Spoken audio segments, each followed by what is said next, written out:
Anak-anak sudah saya udah wasiat gitu ya, kalau saya meninggal saya pengen dimakamin di mana.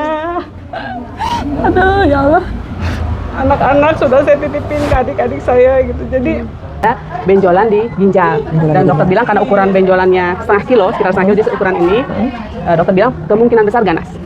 Gitu. Jadi di Edelweiss sih bilangnya diangkat ginjal aja. Akhirnya dirujuk ke Hasan Sadikin, pemeriksaan ulang, ternyata di kantung kemih ada gumpalan darah dan benjolan.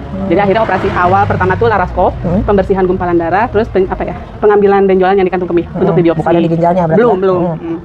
Biopsi, lalu dijadwalkan operasi. Saya second opinion ke rumah sakit swasta, pakai umum.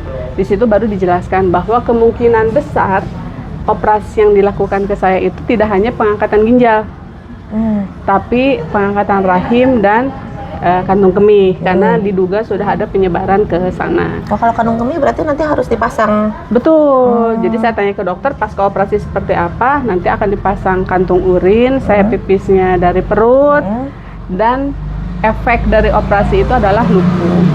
Gitu. Jadi saya ingat teman saya gitu ya, saya ingat teman saya yang kanker rahim aja diangkat satu organ hanya rahim, dia lumpuh gitu kan.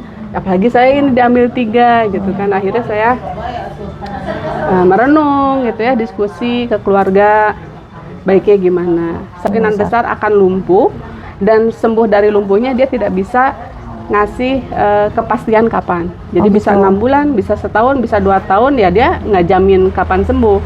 Sementara qadarullah saya single parent gitu ya, nggak ada suami. Jadi kalau saya lumpuh, nanti saya ingatnya orang tua saya harus gendong-gendong saya kalau saya mau BAB, saya mau mandi. Jadi saya pikir nggak siap lah gitu ya.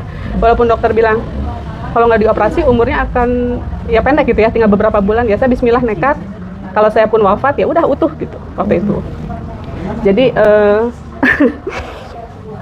anak-anak sudah saya udah wasiat gitu ya, kalau saya meninggal saya pengen dimakamin di mana.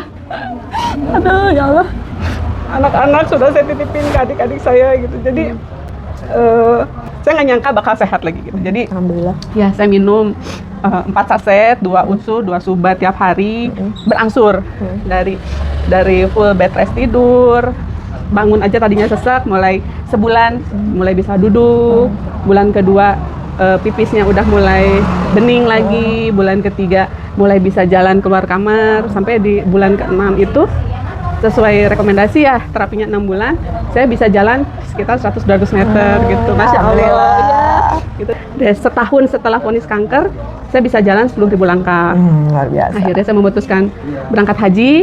Alhamdulillah, dokter juga menyatakan saya eligible berangkat haji, walaupun dokter juga shock. Boleh kan itu kan? Ya dokter juga shock kok, yang kanker setahun gak diapa-apain sesehat ini, kata dokter gitu. Dokter cuma bilang, teruskan pengobatan yang ibu lakukan, itu berarti cocok buat ibu gitu. Di haji itu fit?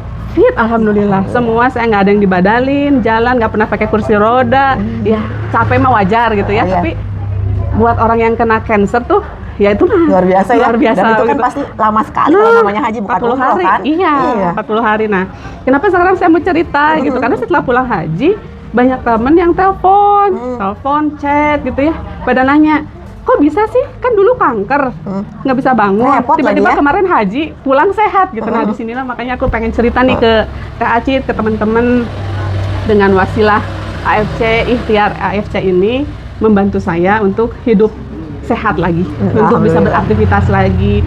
Dan banyak yang bilang saya lebih segar dari dulu sebelum sakit. Kan dulu sebelum sakit kan badannya gede, terus mungkin kusam gitu ya kulitnya. Jadi sekarang tuh banyak yang bilang mudaan gitu.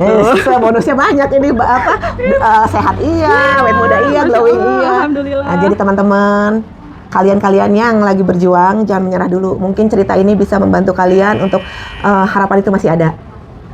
Hubungin pengirim video ini ya. Salam sehat.